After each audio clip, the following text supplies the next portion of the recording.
Let's see. Chris added you if you're on my Instagram live, and there he is. See that? At our age, we figured it out. Took me a minute. I've only done one. Have I done one of these? Yeah, I did one of these. Well, on your second try, considering it's only 11:03, you did pretty good. There are others that took him at least to 11:04. So, you're killing it. How are you, my friend? Nice to see you here in the quarantine days of semi-quarantine. I'm okay. I'm okay. I mean, can't. We all have we all share one problem. It's like Corona's like this house guest that won't leave. Yeah. So, when are you leaving?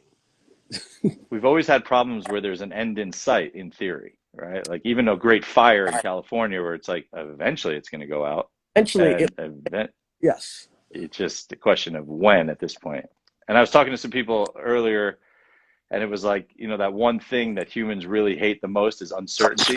And I think that our entire society right now, globally, is really just so uncertain that that's really what's giving a lot of anxiety. Not just the death part, but just we don't know what tomorrow is going to be. I mean, it's like any bad situation. It's like you have to accept it.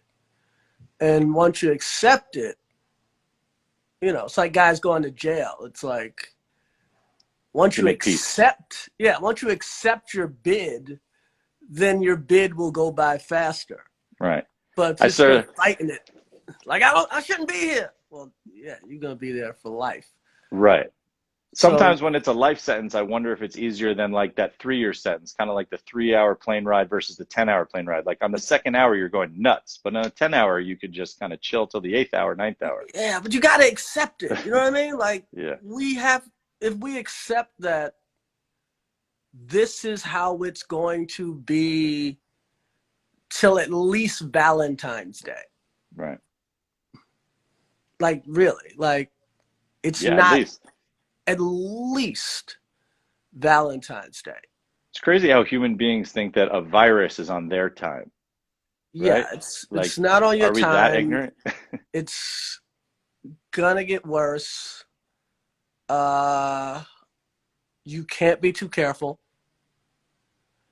Yeah, it's. What if you're in New York, right? I'm in New York, yeah. Or New York, New Jersey. Yeah. So I'm in California, but I'm a New Yorker, but I moved out here and I was like kissing the ground over the last 6 months, which I never really thought I would be so happy to be out of New York City as I am in the last, few months, because we have space here and there's outdoors and there's warm weather. How's it been in New York for you? I mean, I'm in Jersey. I'm like right outside the city. So you're in the burbs. So you got some space. I got room, and I don't want to get ostentatious at a time where people are suffering, but I got plenty room. Yeah. And I was in LA a couple of weeks ago, so you're traveling a bit. I mean, a little bit. But I've accepted that this thing is going to be here till at least, Yeah. Well, that's the point. At least who knows? And if you, by the way, I would take Valentine's Day today as a deal. Yeah, literally. I was looking at houses in LA, just like, okay, maybe I'm going to spend the winter. Yeah. Like, because Corona in the winter, quarantine in the winter is like a whole nother thing. It is. So. Yeah, and we caught it, towards the end of March. It was still freezing in New York. And I was just like, man, thank God I got out here. Yeah. Because it was just, it was hard enough here with 2 kids and, just being outside. And yes, we have some space, but like imagining doing that indoors, whether you're just indoors in New Jersey or indoors in the Bartman, New York, is hell on earth. But not to be too morbid about it, because we're all living the same reality, which is just the unknown, and it is what it is. Yeah, and people are, people losing jobs, people's lives are in pause, people are making real decisions, man. Yeah. People are deciding between medicine and food right now. Yeah, it's horrible. And for whatever reason, our government, like France, they just basically said no rent, no mortgage, everybody. They just like forgave everything, like for the whole time. But I don't know what the solution is because it's so vast and it's so big and everything affects something else. You know, you can look down to like the lowest on the totem pole to the highest on the totem pole. We are all connected no matter how you look at it. I was talking to someone in Yeah, real estate yesterday and he's like, yeah, I get it. People are out of work. Customers aren't coming to your business. You're closed down. And then therefore you don't want to pay our rent. But if you don't pay our rent, we can't pay our banks. And then the banks can't pay the dividends on people who invested. And yeah. then those things are in pension plans all over the world. And it's like, where do you start forgiving? You just pause for a few months. Wouldn't that be nice? But I don't know. You know, I don't know if on a country of our size you could do it. France stopped everything. France forgave the landlords, which meant the landlords could forgive the tenants, which like Forgave the banks and yeah, armor like and so forth. the left. I mean, so it has been done. We just But America. is food free there? No, but Right? food is Like, kind of free when you don't have to pay rent. yeah, yeah. You know, Use the when you savings don't where have you to can. when you don't have to pay a mortgage. Yes, yes, food is a lot easier to obtain. I'm When curious you to see what happens when the unemployment runs out, if it does, in the end of July here, because I think we're really living off of a boosted economy from awarded yeah. benefits, obviously, and it's a little scary to see what's going to happen. Well, I mean, I don't want to get on a Trump rant, Yeah, I try but not to, but I'm not. I'm not. I'm not. I'm yeah, not. I'm not. But and he's got a lot of faults. But the dumbest thing America did was we made a landlord the president. yeah. That's one of Landlords our don't dumbest things. like a We got a landlord laundry don't list. give a I got a fuck. list of stupidity here from Yeah, a America. It's like, landlord wow. wants his money.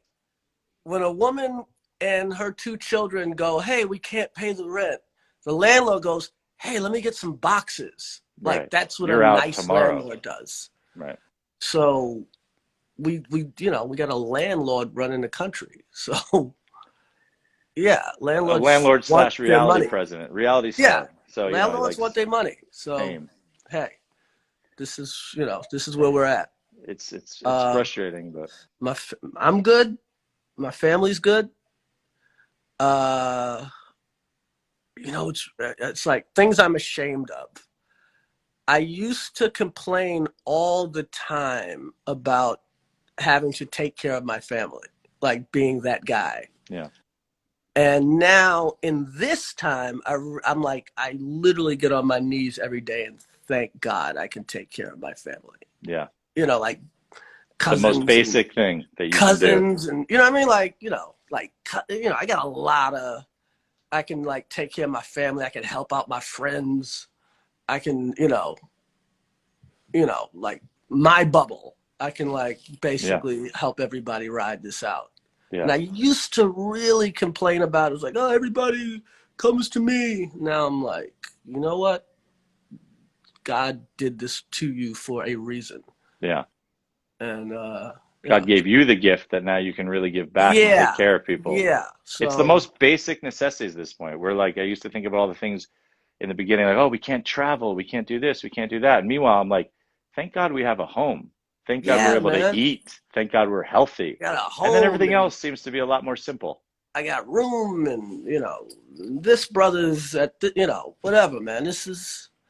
We got it easy, man, but it's a lot of people got it really hard right now and really have some big decisions to make in the Yeah. next few months. And the only way really to overcome it is as a society. You know, it's not one thing the government can only do. It's not one thing that you yourself you can't save the world personally. But I think as an entire society, we really need to look at how Yeah, it's we're gonna have like to come together and be that's the helpful. saddest thing about this whole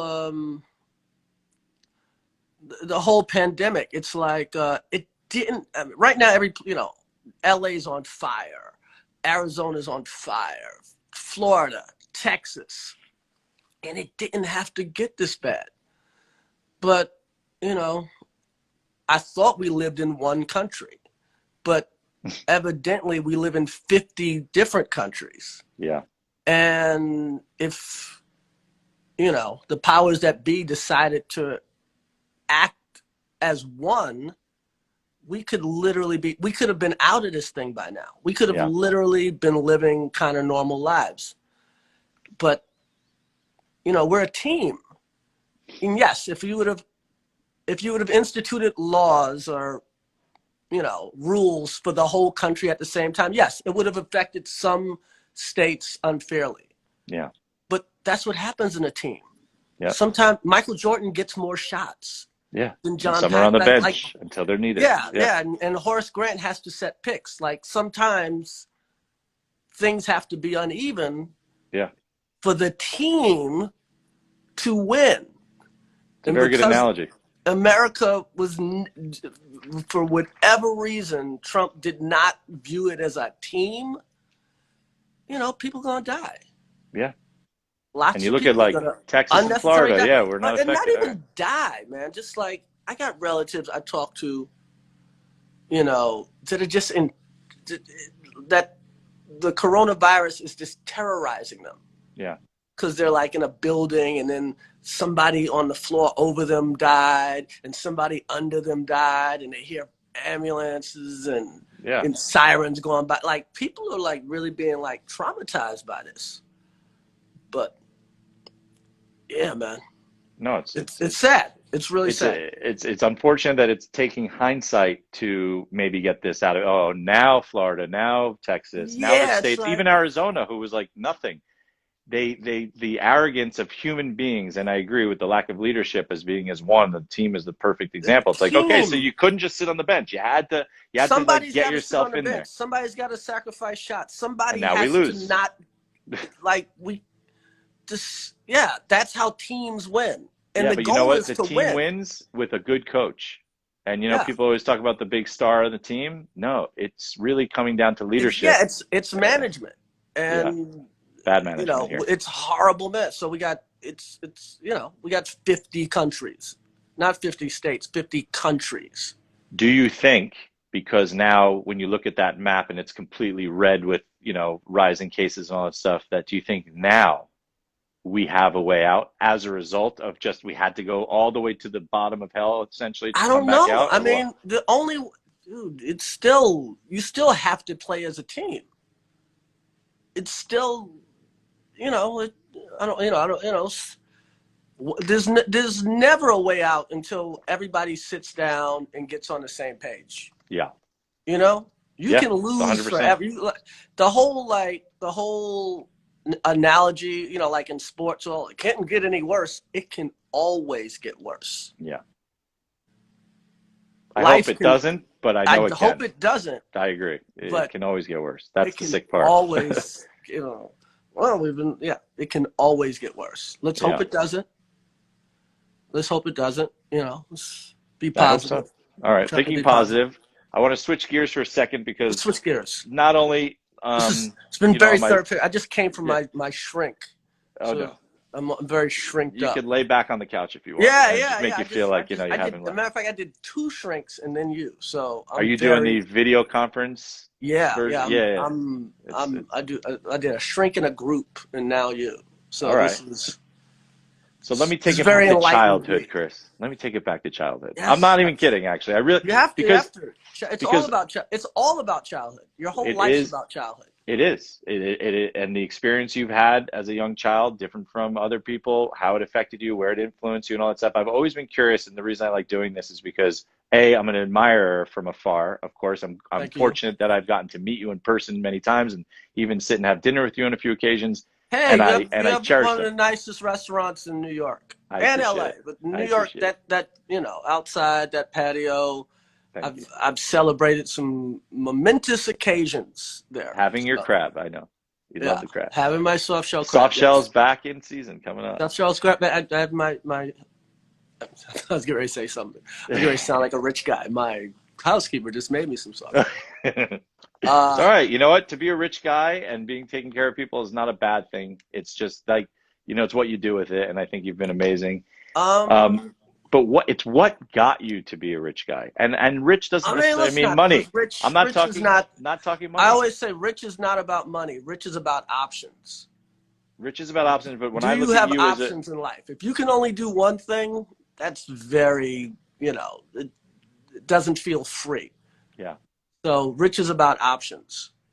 Well, you've created your options. Nothing was handed to you. Nothing was said, oh, you're just blessed and here you go, enjoy stardom and being the best. I've had help. I'm not going to sit here and nobody helped me. And so who helped you? I know Eddie Murphy discovered you, right? I mean, the Eddie Murphys of the world, the Lauren Michaels of the world. But then, then it's like this guy named, there's like the unsung heroes. A guy named Nelson George, the writer, kind of like taught me how to write mm-hmm.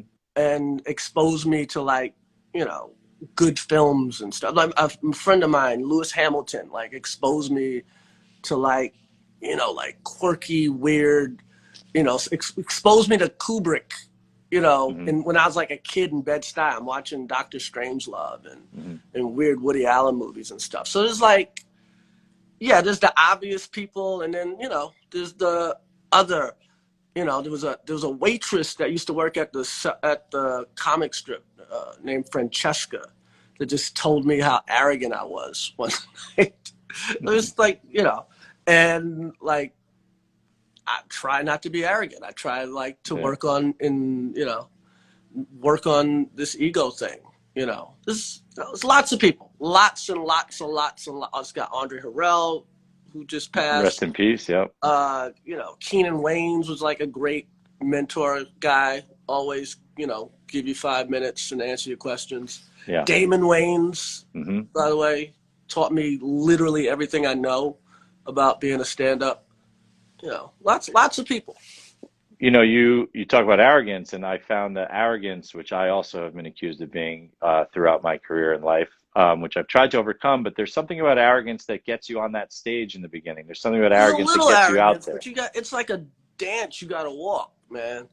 Because if you're too arrogant, if you're too bitter, if you're too caught up in yourself, people don't want to help you.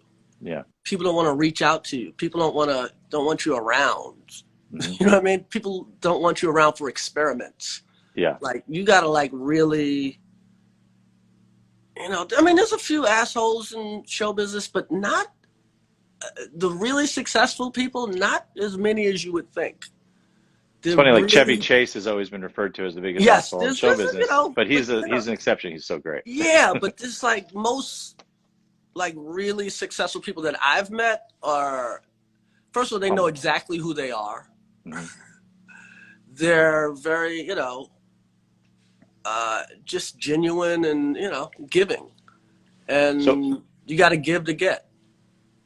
I agree. And it's great advice for everybody who like starts out, and, younger the people are generally, and the more talented they are, the more arrogant seems to come with it, because they think the best at something. Meanwhile, they're still only 16, 17, 18 years old. They don't know shit yet. And at what age though in your life, there's a lot of talent out like, there. Yeah. Did you know you were talented though at a young age in a way that others people weren't in the world of either comedy or storytelling or writing? One second. My daughter's calling. No worries. That's how it is. Okay. I love you too. Okay. It's my 18-year-old daughter who's going to college in Paris in September. So I'm going to only have one kid. Is it the American University of Paris? Yes, or American University of Paris. So okay, I'm gonna be down to one kid. Yes. How old's your younger? 16. 16. So I got right, so I got about a year and a half, and then I can pretty much live anywhere I want to live, go anywhere I want to go. Yeah. Anyway, what were we talking about? Well, we were talking about when did you know that you had something unique or just a love or passion for something? I knew I wanted to be a comedian when I was like 7, 8 years old. Because it just interests me. I just like, back then, there was a lot of variety shows on television, and you'd see like a singer, and you'd see dancers and jugglers and comedians, and just comedians to me were just more interesting than, Flip Wilson was more interesting to me than Gladys Knight. Like, I could see people sing in church, but this comedy thing's like, wow, how do you even do that? And it just brought me so much joy. So I agree. I was obsessed with comedy growing up my whole life, and which is why I'm such a big fan of yours, and I can go all the way back to the beginning. It's like, it's like verbal magic. You know what I mean? Yeah. To make people laugh. Like, you can watch it and you can study it, and you're still like, how do you do that?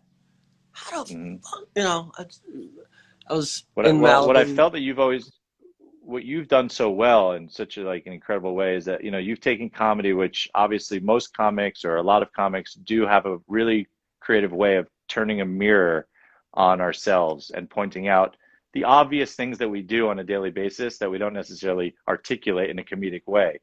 But you've done it in such like a laser sharp way, whether it's the problems of the times or politics, and you've always sort of gravitated towards the hardships and the bad things of our society, which are really relevant today, obviously, but have been relevant forever to you. When did you become so like focused on that genre, or do you think it just kind of morphed with age, or was it from your childhood and I growing up, mean, or what? it's weird when you're a comedian or you're a writer or what, you know, anybody that puts pen to paper, it's like your first job is not even being funny. Your first job is just notice everything. Mm. So your mind is almost like a surveillance camera. It's like, even though you're not zeroing in on anything, you pick up everything. You know what I Mm. mean? Like everything ends up in your head.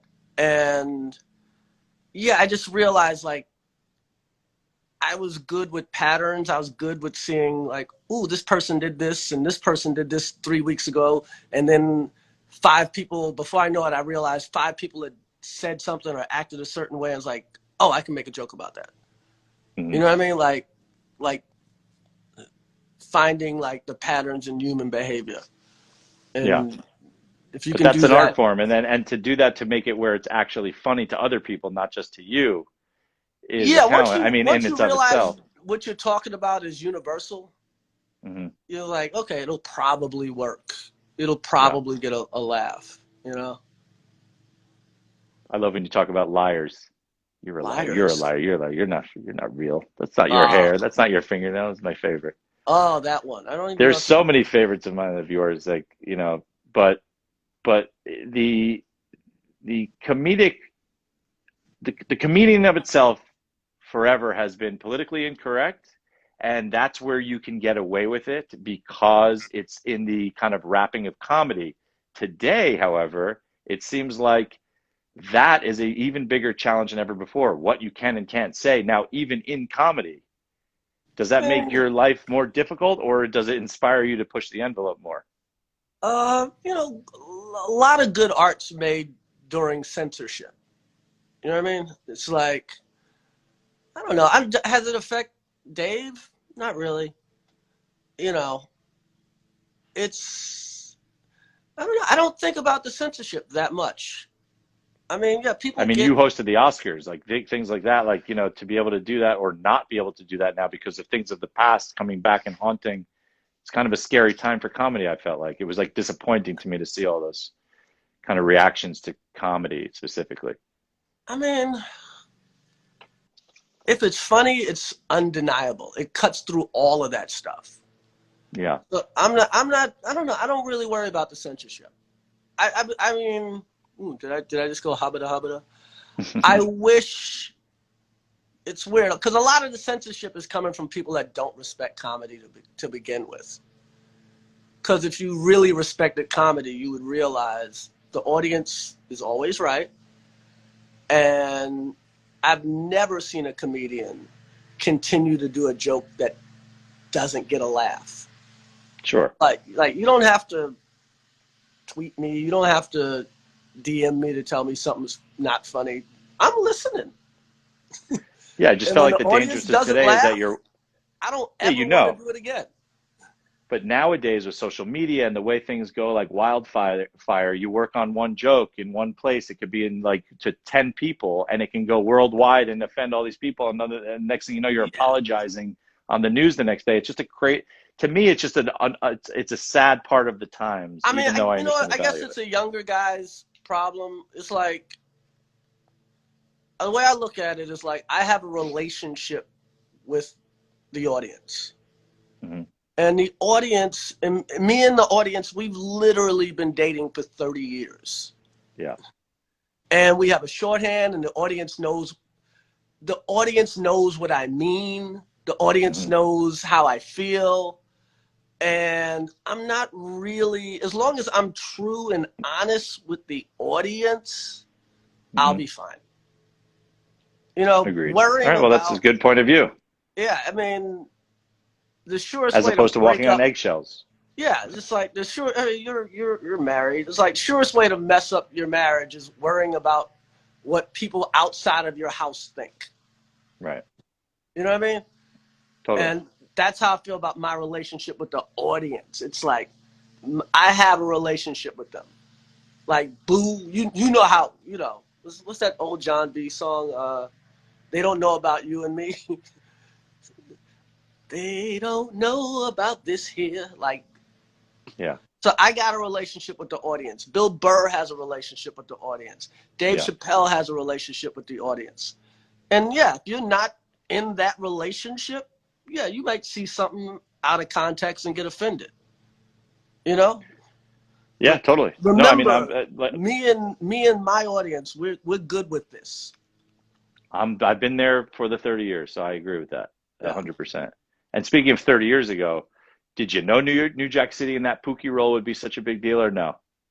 You know what's wild? I had no idea. I remember. I said remember. It's weird. We rehearsed for like a week or almost 2 weeks. It was just me, Ice-T, Alan Payne, maybe Chris Williams was there, Vanessa Williams. It was like a bunch of us.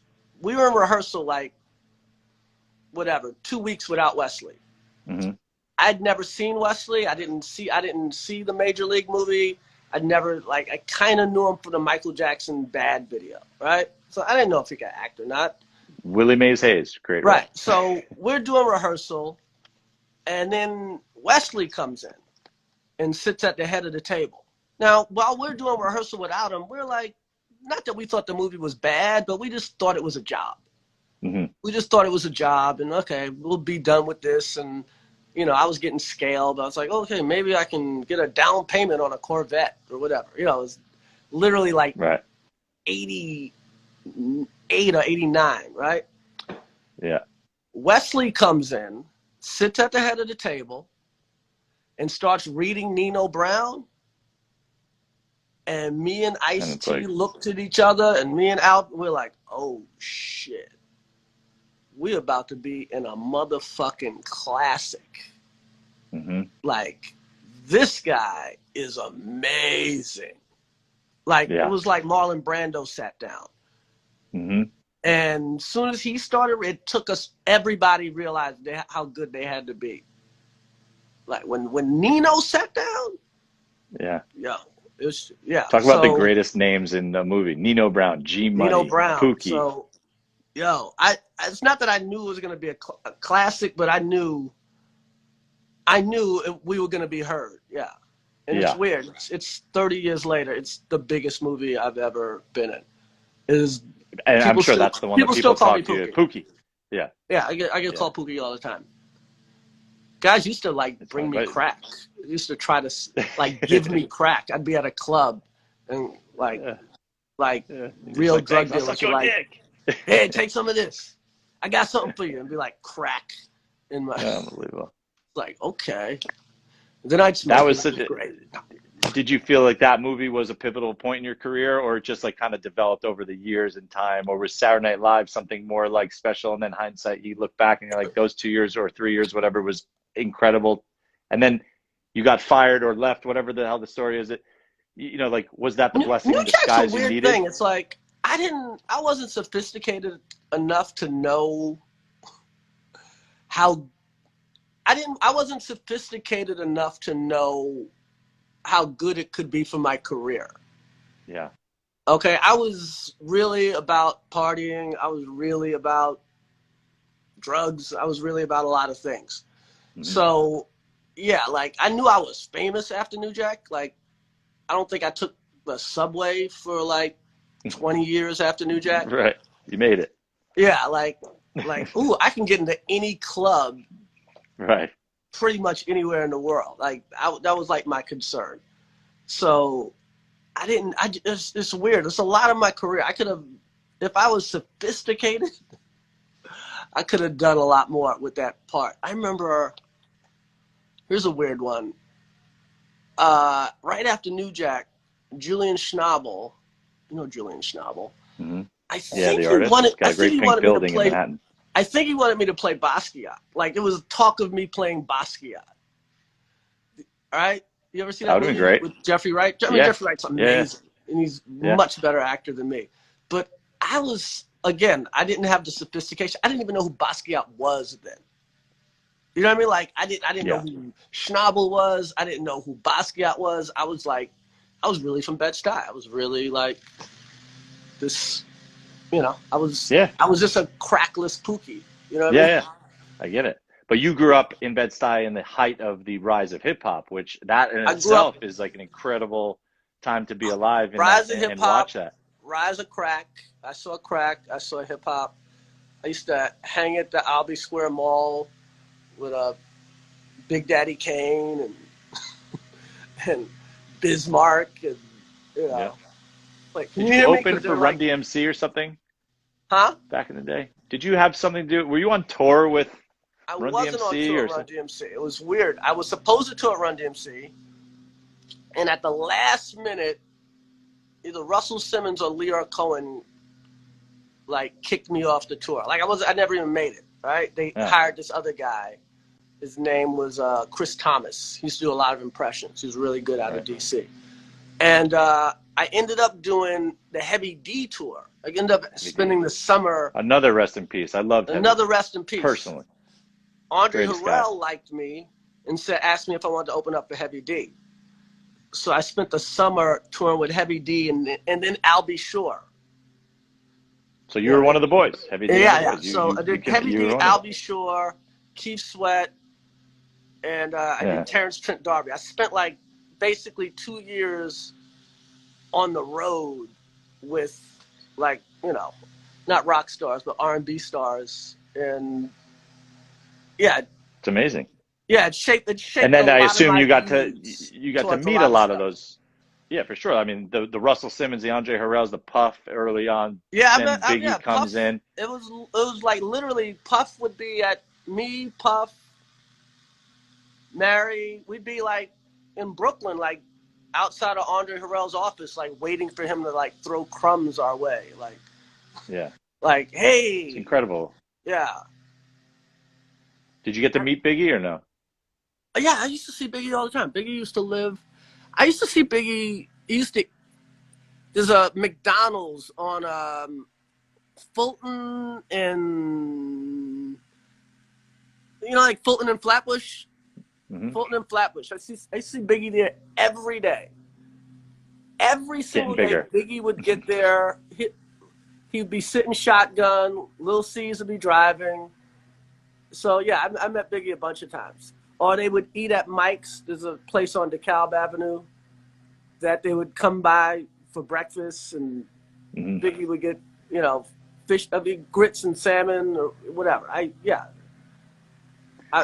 was sad when people of that talent die at a young age. It's like, I think like now how wonderful it is. I get to like sit and hear Nas at a dinner table talk, or Snoop or Dr. Dre, and these guys are walking around. It's like Biggie, Tupac. The fact that they're not around is like such a robbery of talent. I've had a very Forrest Gumpish life. I've kind of met everybody. Some of it makes no sense.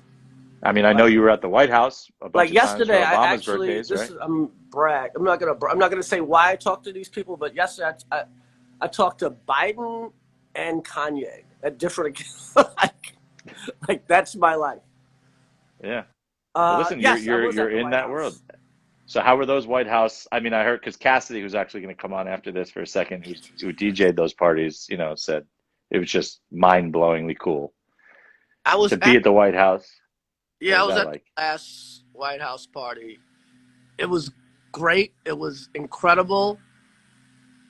It was like you died and went to black heaven. Like everybody was there. It wasn't even just everybody. I remember that night. I had my longest conversation with David Letterman that night. But the sad thing is, I remember was while we were leaving the party, you could see the Raptors going up, the seats for the inauguration, and you're like, oh, right. This is really almost over, and this shit's really about to change. And and it sure as hell did. More right. But it couldn't was have great been while it better. lasted. Yeah, it was Christ. good while it lasted. What's on your back wall there? Are those cassettes or DVDs or what? No, those are books. Oh, those are I don't really read that much. Clearly, I don't recognize them. That's a book. Yeah, books and TV. Yeah, this is my. Are you a big reader? I am a I know you're a big. big writer. I'm a big reader. It's weird. You know, it's weird. I'm listening to a lot of books on tape now. I got diagnosed with a learning disorder that I guess I've had my whole life. And I've always had a hard time reading. I've almost always had to like read books 3 times Same. to You ever get get to the them. bottom of the next page and you're turning it, so you know you read it, but you have no idea why you're turning it, and then you have Yes. to start over So again? ADD, lately, baby. in January, I got diagnosed. Like I went to this doctor and whatever, and they did like this whole cognitive test on me, and I got diagnosed with this learning disorder. And one of the things the doctor told me is like you should listen to your books from now on. That's all I do. So I've And been it's great because I can listening. watch and hear and read, or hear and comprehend versus reading it. It's virtually Yeah, impossible for so I me. kind of Yeah, I like listen learning. and I keep a pen and I like listen and I write notes. So I don't really. What are you listening to now that's great? Uh, Anything top of mind? oh man, I'm listening to like this book about childhood trauma called the Body Keeps Score. It's really deep. It's really deep. I'm listening to that right now. And When then you're I don't done, know try the algebra of happiness. the It's really good. algebra of happiness. I will check that Yeah. out. Yeah, it's Yo, that Scott Body Keeps Calloway. He's Score a is like professor. some deep. If you have any, yeah, I'm gonna write it down. The body it's keeps a score. good one, and some of it it'll apply to you, and some of it you'll be like, oh, okay, that's why that person is that way. It'll give you compassion for the people that have done you wrong, Got it. and it'll help you deal Forgive your with. enemies, but don't forget their names. Yeah, My it'll favorite give you quote. compassion. It'll definitely like make you think of things in a different light. It'll make you Awesome. far less judgmental. Okay, I'm gonna do it. Yeah. And next time I see you, we'll discuss it. What's your favorite movie? You got one? This is my favorite movie. It changes all the time. You know what my favorite movie Yeah, it's is like asking. right now? Is The Hmm. Social Network. You I like the kind journey of, story? huh? You like the story of a journey of how things actually become? You know what? You know what I like about it? I'm trying to move because I guess this guy's cutting my grass or something. That's right. But what I like about it is it's like they're both right. You know, like You talking Mark about the Zuckerberg's Winklevi, or right. you talking Zuckerberg? Mark Zuckerberg's absolutely right about not expanding the business and not taking ads. And which we'll call it, the other guy's right. You Sometimes talking both. about the Justin Timberlake character, Sean Parker? They're all right. Justin Timberlake's right. What's the other kid? What's the Oh, kid? the CFO or the COO or whatever, who's like raising the Yeah. money. Yeah, I forget his name, but yeah, true story. Yeah, they're all like you know what I mean? Sometimes in life it's not even about right or wrong. It's just about what level of right, you know? Is So that the dope car collection I see in the back? Oh boy. you know, have things. Have bike. Are those Um, electric? Yeah, do you use the electric powered with yeah, bikes or no? you know, I'm scared of electric bikes because it's like I'm Great fine. for hills. Yeah, it's just like I'm just finally in some decent shape. I actually have I don't have a 6-pack. I got like a 4.5, It's and great. it's like, yeah, electric bike. Nah, man, it's like, No, but the beauty of the electric bike, and my partner Eugene uses it all the time now. He's moved to Connecticut for a while, but he's like, no, I bike the 10 miles, 20 miles, 30 miles. But when you're going up these brutal hills, it just gets you through it so you can continue on it. All no, right. but like I'm trying to stay in shape, man. I'm trying to like, Well, you got more shit coming up. Speaking of which, Fargo, my favorite show. Honestly, when people ask me during quarantine, what should I watch? I say start with season 1 with Billy Bob, and then you'll be hooked. So you're in season 4, is that correct? oh yeah, we haven't finished filming yet, At but Fargo. yeah, So it's been delayed because of obviously the situation, but almost done. And then we got like 2 more episodes to go. But I go back. Allegedly, I start in August. and Like you're playing good guy, bad guy. I'm playing a bad guy. I just play this guy Lloyd Cannon, and he's a gangster in 1950s. Not Fargo, actually, in St. Louis. Am I messing? Literally, it's been a minute. Kansas City, that's it. We're from Kansas City, right? That's where the gangsters from the other ones were. So, Did you watch the original first three or first two? I mean, I watched it. I mean, it was my favorite show. So, Yeah, same. but it's weird. I just watched the first episode of the new season last night, and it's really good. It's really good.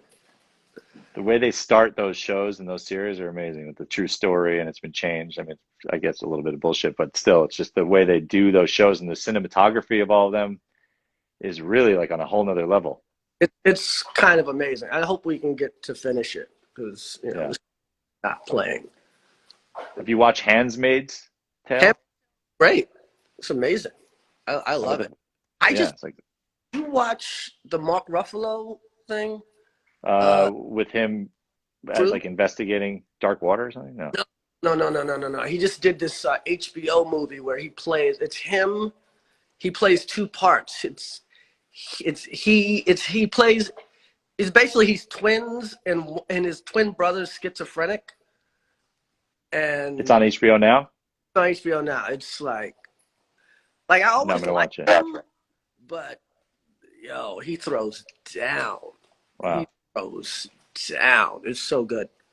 Speaking of HBO, you got a lot of your career started with HBO. I mean, the show, the Chris Rock show, and obviously your comedy specials. But would you ever do that again? I love that show. And you had Grandmaster Flash. I mean, talk about it's just like, and you started so many people from that show that were cameoed. I would. I'm not against it. I don't know what these next 2 years. Not next 2 years. I got a year and a half. My daughter's out of school, right? Yeah. I'm planning on moving to LA, and then we'll see. We will see. Well, I think it's a really, to bring that type of a show back, maybe different format, I don't know, whatever, but you were so great at it. And you started, I think, as a political commentator on Politically Incorrect with Bill Maher, right? Yes, I started on Politically Incorrect with Bill Maher. So, still going? Bill Maher, great guy. Gave me my shot. Gave me my shot when I was done. Mm-hmm. That's all I always try to tell my friends. It's never too late to be good. It's like, I know the last thing you did didn't work, and I know this didn't work, and I know failure. But it's like, if you're great, people will notice. And it's never too late. If you're in the game, you can hit the winning shot. It's never too late. And when I got that job, I'd been fired from SNL and I'd been in movies that didn't work. And, I was kind of a bust. It was like, oh, he's not Eddie Murphy. He's not Damon Wayans. He's not Martin. He's not, and, I don't know, the Lord, for lack of a better term, woke me up and I got focused, and it really changed. That show really changed my whole life. Interesting. Well, I was a fan of that as well, and I watched it just yesterday. And Bill comes into catch a lot also. He's a good guy. Bill's a really good guy. Bill gave me a shot, and a lot of people would not have given me that shot. Now the noise can come back. Yeah. Okay. Good. So what do you think you will be doing next if you had to predict? I know it's impossible, but do you have some dream that you haven't realized yet? Nah, here's what's going to happen. I mean, because of Corona, no one's touring for 2 years. Yeah. Even if they are touring, what I do, no one's going to be in an arena for 2 years. Yeah. It's highly unlikely, right? So, you got to rethink your whole life. So I'm going to probably direct soon. I'm almost done with this script. Because, honestly, there's nothing else for me to do. Like direct and star. But there's nothing in a movie that you wrote? Hmm? Oh, what's wrong with me? In a movie that you wrote? In a movie that I wrote, yeah. Yeah, that's what, you know. So writing, directing, and starring.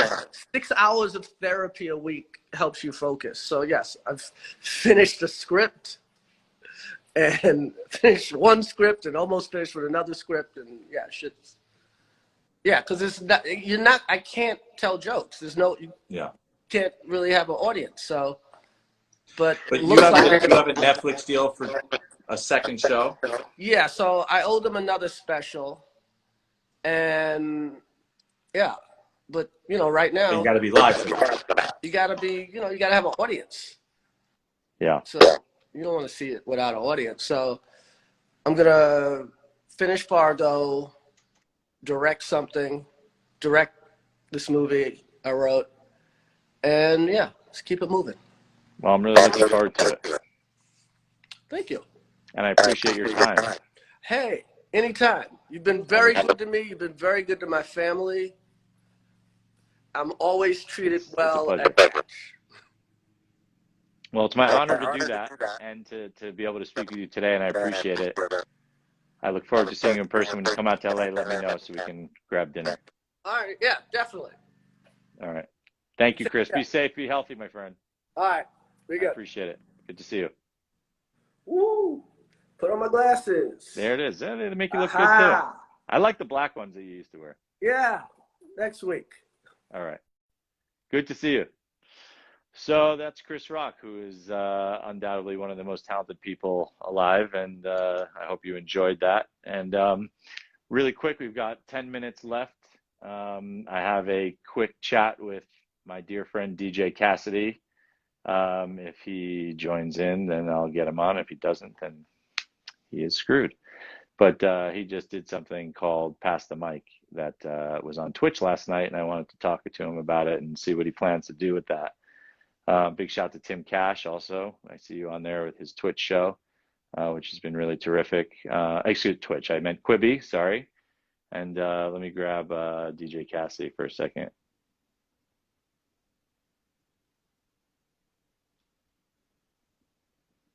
And we're waiting for Cassidy. That was really great. I hope you liked that.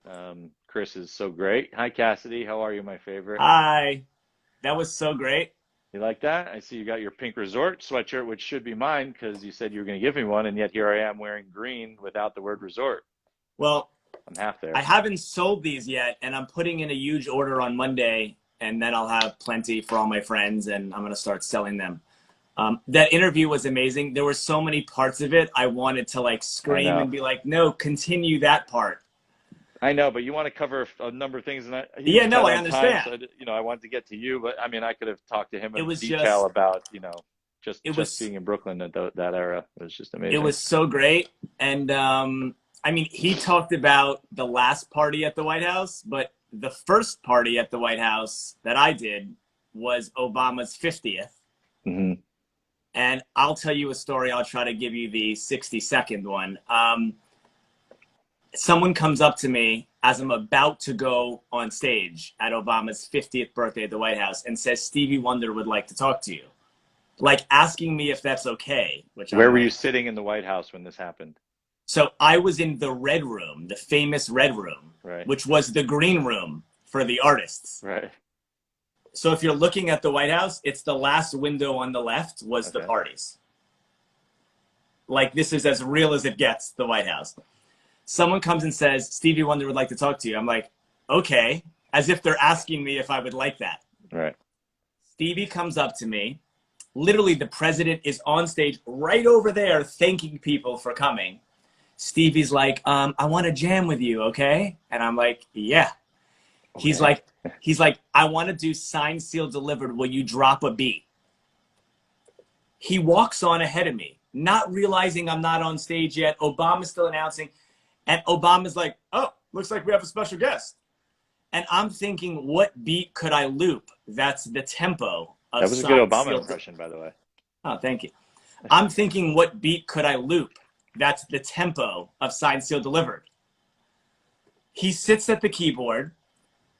I pull up the song Big Beat by Billy Squier. It's been sampled, Jay-Z, 99 Problems, Run DMC, Here We Go, been sampled 100 times. Boom, boom, clap, boom, boom, boom, clap. And he starts playing it. Sign, seals, and I'm going, boom, boom, boom, boom, boom, boom, boom. And I look to my left and I see Chris Rock and Jay-Z, and they're like this, and they're looking at me with such awe and approval and shock that this is happening in the White House. That moment might be the greatest moment of my life. Wow, it's amazing. See, and a good tie-in from Chris Rock right there, and you told me remind him the White House, and I did it. So last night you did something that I thought was really incredible. It sort of reminded me almost like a new version of like James Corden's carpool karaoke, but instead of driving in a car, you've got your favorite people to start off with doing something called Pass the Mic, which you launched last night on Twitch, which had 20,000 plus unique visitors, I think you said, which was an amazing number for, you know, something that's 25. just 25, excuse me. I apologize. Probably was more like 30, who knows. But tell us about it and tell the people who missed it, because I know they can watch it on your Instagram, but it was amazing. You know, to continue that with people from yesterday you did already, but now like even to just continue going with people that are, you know, today, what's your plan and what is it? I was FaceTiming with Verdine White of Earth, Wind and Fire, who's my mentor and my friend, in the heat of the quarantine. And while I was FaceTiming with him, an Earth, Wind and Fire song came on my speakers. And I got just like a weird feeling, like how amazing is it that I get to be friends with my heroes and hear their music while I'm FaceTiming with them, just very surreal. Mm-hmm. And I experienced that a lot. And I said, wouldn't it be cool during this time if I could figure out a way to bring that special feeling to people, connecting them to their heroes with the music. And then I was like, maybe there's a way to pay homage to the heroes around the world fighting for us, for health, for freedom, for justice, and a way to uplift people. So I literally sat here with the fireplace behind me, with the turntables right here. And black pajamas. Yes, and black silk pajamas. Well, because I didn't think I was going to do 20 of them. I was like on with Verdine in black silk pajamas. Yeah. And I was like, oh, let me do a few. I'll do them all tonight. Little did I know, a few weeks passed, and I kept on Zooming all my heroes from the 70s and 80s. Mm-hmm. New Edition, Bobby Brown, Kool and the Gang, all the greatest records of that era. And I asked them to sing along to one verse. And then I strung it all together, and it became this epic 30-minute feel-good, uplifting thing, Pass the Mic. So I premiered it on Twitch last night. I literally texted all my friends. I thought 100 people would come. I thought it would just be people I know. And there were legends from that era in the chat who I don't know personally. Yeah. Now, have people been hitting you up wanting to do it as well? Like that just came from seeing it? Oh, yeah. I mean, I already have a volume 2 and 3 planned. What are some of the names? Oh, well, so what I want to do for volume... Who's on your wish list, whatever. It doesn't have to be confirmed, but like who do you really want to do? Well, so the next one I want to do is old school hip hop. So all the greats, Big Daddy Kane, Rakim, KRS-One, Run DMC, LL Cool J. Then I want to revisit the theme of the music that I did last night and get all the greats who I didn't on the first one. Of course, Stevie Wonder, epic. Yeah. Diana Ross, epic. You know, so we'll see. I never expected to continue it, but the reaction was so inspiring that I think I have to, and I want to. It made me feel good, and I think it uplifted people. I mean, James Corden, who I'm a huge fan of, you know, started off in, I think, Europe doing the carpool karaoke, and it really didn't make much of a thing at all. I mean, it was entertaining, of course, but only until it really started getting momentum with his late show here in America, where it really exploded to the point where, like, Apple, like, bought it. You know what I mean? Like, it's something that really, like, you're an authentic, music-loving, knowledgeable, having person, which is why this works, because the people are willing to do it with you because you respect the music so much. James Corden is obviously a talent, you know, where he can sing along, but he knows every word of their songs. It's not like he's just like, go ahead, sing. And you're not just, go ahead, sing. Yeah. So I think there's an authenticity about it. You should keep going with it, which is why I wanted to talk to you about it today, because it's like something that I think you could honestly can be a TV show. Yeah. Moving forward, you know what I mean? Yeah, you know, and I think it's special because there was no production value. You know, No, there was, it was, but and that's sort of the beauty of it right now. and I think this, that's, I mean, you know, yeah, I think that's what was so great is you saw these legends in their element. Some were on their couch, some were on their kitchen table, somewhere in their bedroom. Outside smoking a cigar in a tank top. It was like amazing. Exactly, Ray Parker Jr. So, Yeah. and then you have me sitting here with the fireplace, and it's this special thing you can't explain. You have to see it, but like you could feel the love. Ray Parker Jr. He's Ghostbusters. Something. Yeah, I was gonna say like that guy should be the most well-known artist that no one really knows. It's like so many know him from that theme song, but prior to Ghostbusters, Ray Parker, he had already had like 4 platinum albums as an artist prior to Ghostbusters. Well, there's a reason he got hired to do Ghostbusters. He was a real deal, but like, and then he made this theme song that is like the biggest movie song of all time. People talk about him like he's a multimillionaire just from that song. He lives off of Ghostbusters for his whole life, no problem. I wouldn't want to say numbers, but insane numbers if you knew them. Insane. Insane. From one song, insane. I know. It's companies pay him to do a ringtone for their company. Who are you going to call? Citibank or whatever. Yeah. It's like that song is the gift that keeps on giving. Oh, it's unbelievable. And there's like several one-hit wonders like that, but I think he might be the biggest of them all. I hate to do this. I have a call with Kamala Harris and team in 60 seconds. Well, guess what? We only have 1 minute and 24 seconds remaining, and it's going to cut you off anyway. So, but everyone out there, I'm doing a big event. Yes, tell us about the Kamala Harris event. So I'm doing an event for the Joe Biden campaign with Kamala Harris featuring me, Diplo, Jermaine Dupri, D Nice, Hannah Brofman, and Beverly Bond. Go to my Instagram. When is it? I think you just pay $25. You get a link and you sign on. It's a private event, and it's going to be amazing. I have a call with her now to discuss, but it's next Thursday and it's going to be fun, and we're going to raise money. Yeah. She's raising money for Biden, but she also wants to be the vice president, does she not? I would love her to be vice president. Okay, I'm with you on that. Could be something that adds value to the Democratic ticket in a major way. I love you. I can't be late for the senator. No, don't miss Kamala. I appreciate it. Goodbye. Save me my XL Resort shirt. Thanks. Yes, love you. Love you. So that concludes the Catching Up With show today. And next week I have another one coming up. I'm working on it now, and I'll announce who it's going to be in the next few days. But hope you enjoyed this. This will be on my Instagram Live TV and all that. And I think a YouTube channel we're starting up soon, so you can rewatch them with my cool intro that my friend Brad made from college, who just does it for fun. And I love him too. So thank you all. Big shout out to my brother Jay. See you there.